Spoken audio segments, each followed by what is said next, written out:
Greetings. This is Arvette McLean with Speak, the Universe Listens. New ways to view age-old challenges. Change your thoughts, change your life.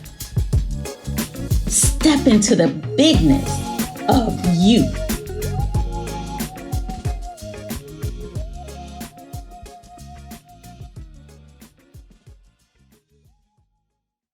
Greetings, and welcome to today's episode of Speak, the Universe Listens. Today's topic is the thing about perfection. And I have Stephen joining me, Hey. Rodney, and Teron. Hey. And this is an interesting topic, I believe, because of the word perfection in itself. So it's going to be interesting, I think, to see how we're going to deal with this topic. But this one, you want to introduce this topic? Yeah, sure. So pretty much thing about perfection. Like, I think everybody has this thing as to where they want to be perfect. You know, they have to have everything perfect in their life. And if it's not perfect, you may see somebody else who you might admire, or you might see them and you think that they have everything all figured out. Like everything is just peaches and cream, but fail to realize they may be looking at you and thinking, man, their life is beautiful. I wish I had it like them. So I think that if we were to not think or aim for perfection, right? If we was just to take that away out of the picture and then be ourselves, just be, what would it be? You know, what would it be like on an everyday basis? You go out here and you're actually yourself. With no mask on, you know, you just yourself. I think every day we go out into society and we sort of have a mask on, you know, and I think that the world would change if, things might change in your life or in anybody's life if you were to actually just be. So if you were to just be yourself on an everyday basis, what would that look like? So I'll pick it up. So it's actually interesting. So right before you started talking, I had a whole definition of perfection. But as you started speaking and you said, well, what would life be like if you were to just be? And then it dawned on me, well, that's probably perfection. Like that would be like the ideal life for me, just to exist and just acknowledge everything else existing. I think, yeah, that's like what the new perfection to me looks like. But I think you are definitely right. I think oftentimes people, and myself included, all the time actually, you limit yourself on what you can do because you feel like, well, I ain't got this going on right now, so I don't want to do this, and I don't have this going on, so I don't want to do that. And it actually makes me think of a conversation I just had with my little brother the other day, and he was we were talking about Instagram or whatever. I was like, yeah, man, I saw you deleted your Instagram. He's like, yeah, you know, I ain't feel like I was well for Instagram. I was like, well, what does that mean? And he's like, yeah, you know, I just ain't feel like I was well for Instagram. He's like, yeah, you know, I ain't feel like I had this going, and you know, I'm a stylist, so you know, I need to be able to pursue this. And I'm like, but you still doing everything, so what's not Instagram well? And he's like, man, I don't know, man, I'm just saying Instagram well.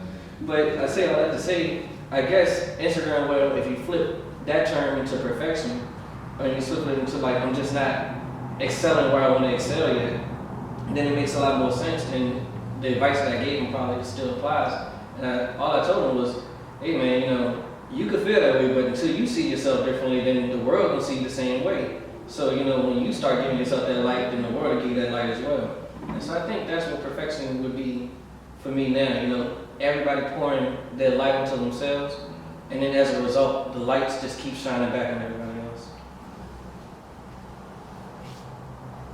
I can think like, I remember that I had a few times, a few instances in my life as to where I thought like I was aiming for perfection, right? When I started Words of Wisdom, it's sort of funny.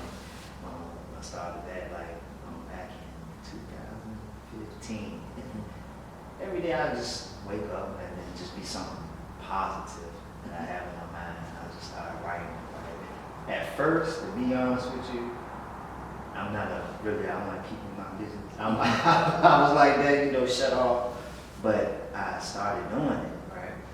And my my thought process about it was, you know, I'm not like I'm not a philosopher, you know. I'm not like these doctors out here that's giving all this good advice. And so I was sort of putting myself in a place of I was comparing myself to these other cats and professionals out here. And after a while, it sort of died away. Like I really wasn't thinking about it. I was just more thinking about like, okay, I need to stop comparing myself, you know. And what you just said, I love what you said.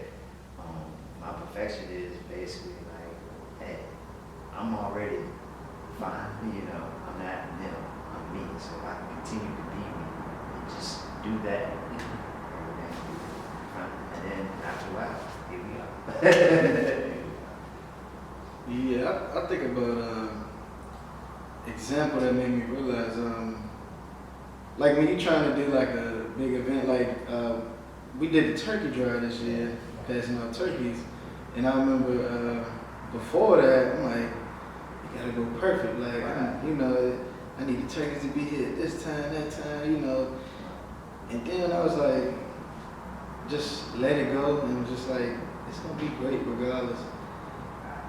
Everything just came together, and I felt like I got more joy out of it that way, and felt better about it that way. So wanting it to go perfect, and keeping that energy like it gotta go right, gotta go perfect, would have ruined it. I feel like, you know, but me releasing that and visualizing how I want it to go or how I see it going, helped me. Yeah, helped it go well.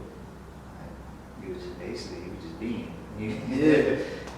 So when you release the expectations of things and just be in the moment with it, you enjoy things much more better.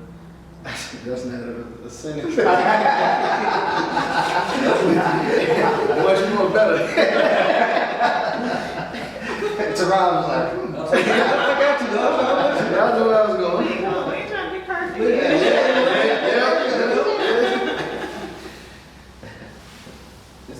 It's interesting you talk about the turkey drive though, because I think it might have been, I can't remember all the years blending these days. It was either last year, 2 years ago. I remember doing a fundraiser for my job, and so we were planning like this big event. That was 2 years ago. Now I think about it. We were planning this big event or whatever, and then COVID hit. So you have to shut down the big event, and we're like, well, what do we do? And then we tried to come up with a million different ways to do it virtually. And it's like, man, we just can't figure it out.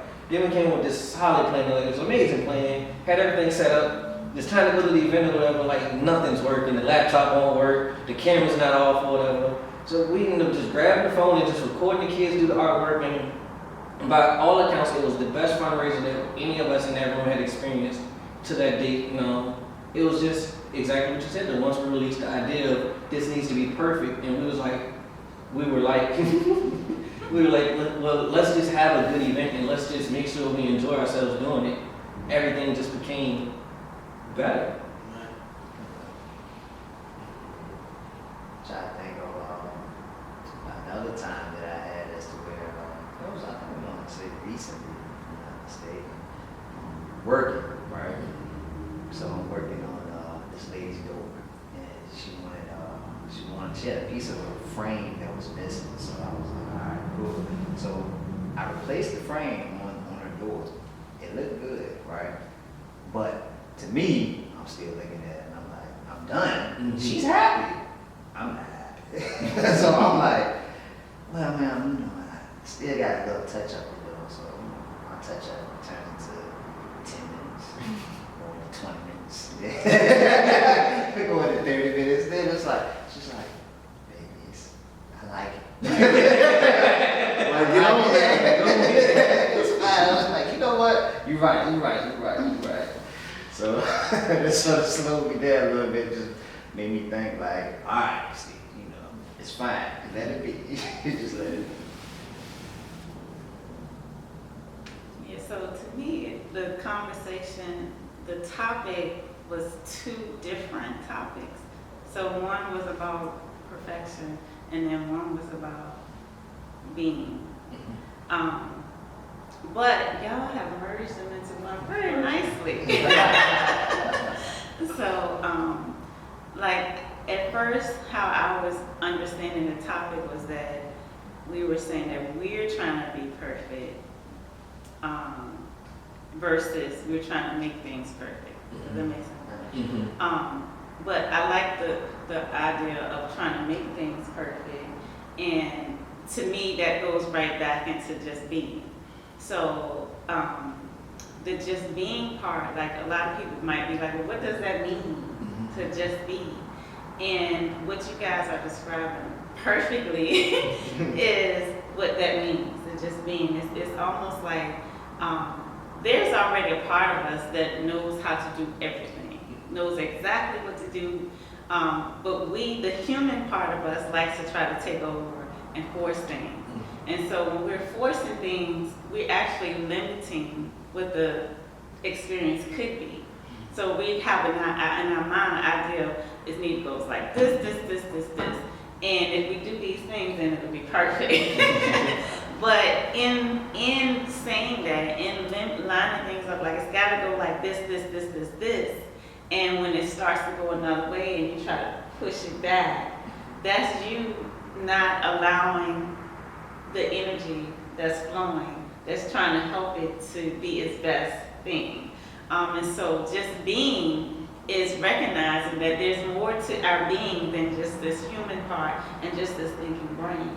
There's so much more to us. And if we allow ourselves to follow that energy that guides us, and most of us, I'm not gonna say most of us, I don't know what most of us can do, but a lot of us can't hear the guidance because our thinking is so loud. And our thinking is like, we gotta make this perfect. And in order to make it perfect, we gotta do X, Y, and Z. And so if X, Y, and Z isn't right, then this isn't right. But the part of us that knows exactly how to make it perfect is also in the background, not as loud, directing the energy. And if we can tap into who we really are and tap into that energy and flow with that, then that's what makes it perfect, because we really are already perfect. And so a lot of times people will say, none of us are perfect, when the truth is we're all already perfect. We are all connected to the source of all that is, that we all are divine beings. And so the reason why we think we aren't perfect is because we see ourselves as separate from God, separate from the universe, whatever terms you want to use to describe the force that is of all things. So when we think we're separate from it, when we're experiencing lack and limitation, that's when we don't see ourselves as perfect. That's when we don't see each other as perfect. We see something that's wrong, something's wrong with you, something's wrong with me, something's wrong with the world. But when we start recognizing who we really are, we start seeing the perfection in each person and in each thing that's in front of us. Oh, that sounds just I'm about to say, girl, say no better. yeah. But you know, what you just said reminds me of all the different times I can think of, like, something in my mind, you know, like, in my mind, it's like, man, like, this obstacle is just in my way, and it's like, why can't I just get this one thing done? But it's like, in reality, it's like, no, like, that's just the guide giving you, like, no, well, let's go this way instead. And, you know, I can think of multiple occasions where I even hear that guide, and I'm like, but no, I'm just gonna create another. Right intentions, wrong thinking. I'm like, yeah, we know so many ways to do something. So, you know, if it's blocking that way, I just go this way and do it. But it's like, well, no, maybe you should just take this path instead. And I think that might be, I think you're right, that is what perfection is, to acknowledge that we are all connected to the source that is all that is from the beginning, and know that there's no such thing as lack, because you have everything you need. And so does the next person, and so does the next person. Made me think just now, like, how that was talking about just being, right? Just explaining it. And I was thinking about, like, how each one of us have something that we are good at. Like, nobody can touch us with it. Like, this is just it for us, right? So if we were to think about that one thing that we're good at, and how effortlessly it is for us to just actually do it, you know, taking that same, that's almost like being. You know, you just being in that moment, effortlessly. Like you don't even have to try because you already know, like, I got this. Say you're good at basketball, that's your skill. You the man. You don't even try to dribble the ball. You just you just know you can do it. You know, if I can draw, like I don't have to second guess myself on what I'm doing. I'm just doing it. So yeah, you made me think about that when you was explaining about me. Yeah, I think a lot of times too, we like you were saying, we try to force solutions to things, and what it does is limit the possibilities of what could happen and how this could really go or how this can go. You know, we put limits on it by forcing solutions to what we think is wrong or problems, and I think we do that every day, all day, just force solutions on things and limit the possibility of what it could be or where it was going and the path it was going to be on. I think with that though, Brian, I think why people do it is it's like scared of the unknown. Yeah, So it's the fear of it's the unknown. fear, right? If I can sit back, if I can't control what's going on in my world, in my life, I'm good. But then I may be good, but then all the opportunities are supposed to come my way. They're supposed to be, you know, just flowing into my world, my space. I'm already shut that off because of the simple fact I'm trying to force things to happen my way. So it would be like just to loosen that grip up. How would it be? You wouldn't even know what's going to be coming your way. You know what I'm saying? So I think when individuals sort of take, like, just think on that level, it'd be amazing. Let me ask y'all this, going back to the, you know, want to make things perfect. If it's a million ways to do everything, do we really know the perfect way? Like, do we really know? That's a good question, man. That's a good question. That's a great question. I don't know. Like my mind instantly says, well, how could I if it's a million different ways? But yeah, I guess you also get to choose which way is perfect for you, you know? Or things typically tend to flow in the way that it's perfect for you. So if I need a ride to work, I call different people, whatever. Them people may not answer, whatever. I might get on the bus or whatever and pat my pockets and I ain't got no bus fare or whatever. And suddenly it's just somebody standing on the bus like, no, come on, I got you. Like, but I could block that opportunity if I'm like, man, I ain't got no ride, I just ain't going to work today. Like we get these, we know how we want something to go, and we get fixated on that and cut off all the other ways it could go. Like, you know, somebody might have a show and might want 200 people there, but if they limit to that, then it could have been 10,000 people there watching them or whatever, you know. I think we put limits on it when we fixated on how it's supposed to go, or how it's supposed to be perfect. How it's supposed to go, as well as what the outcome is. Right. So a lot of times we think the outcome is boom. Like the outcome is I want this red Ferrari. And so in order for me to get this red Ferrari, I have to do step 1, step 2, step 3, step 4, step 5. And so if any of those steps go awry, then you're like, wait a minute, I need to get these steps in line. So, and then the other thing is the red Ferrari what you really want? Or is it the feeling that the red Ferrari will give you? And so there's a million different ways to get that feeling. You might have something way better than that red Ferrari that's going to cause you to feel even better than that thing. Because once you get that thing, like if it's a thing that you're trying to get, it's not the end all to be all. So you'll say, I want this red Ferrari, because you think it's going to make you feel a certain way. And it will, for like 2 minutes. And then you have it, then you're on to your next thing. Wherein, had you been allowing guidance to guide you? First of all, it may not have taken you on those 5 steps. It may have taken you a different route to get to the red Ferrari. But even still, it may have just taken you on a totally different route where the end result that you think you wanted is a red Ferrari, but really the end result may have been for you to feel powerful and glorious and happy. And this route that doesn't include a red Ferrari is the route that gets you to where you really wanted to be. And so we have a divine guidance system that knows everything, but we don't want to listen to it. We don't trust it. And so we rather listen to our brain that only knows what we pretty much experience in life.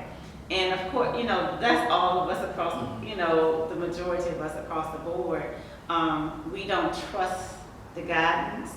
And if you think about any relationship that you have, in order for you to start trusting it, you would really have to start listening to it,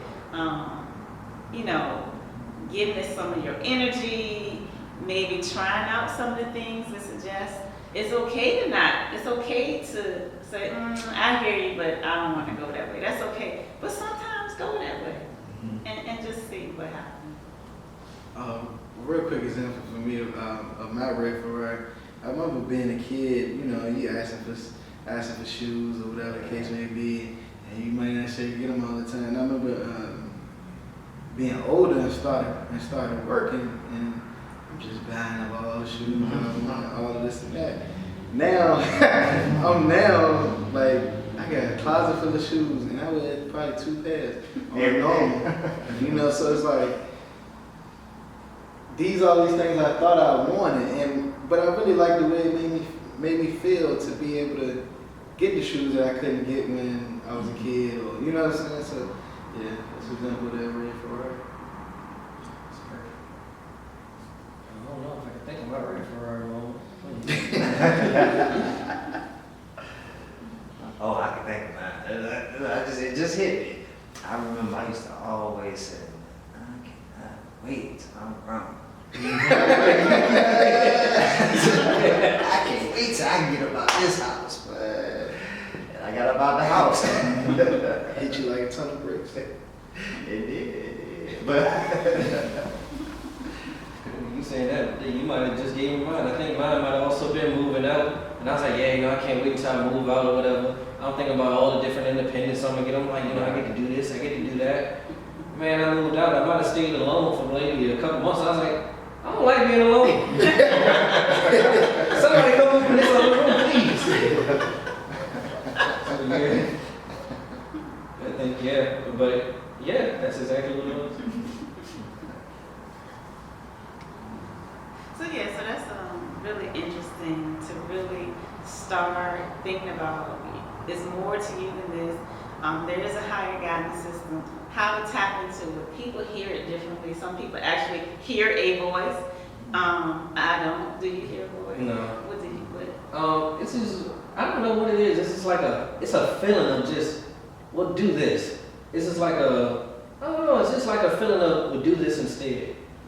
It's not really a voice. It's just go. You'll hear it and then you ignore it.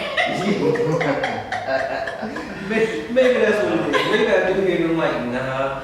Or maybe sometimes like I hear it and I ignore it and then I come back to it and I'm like, well, let me go that way.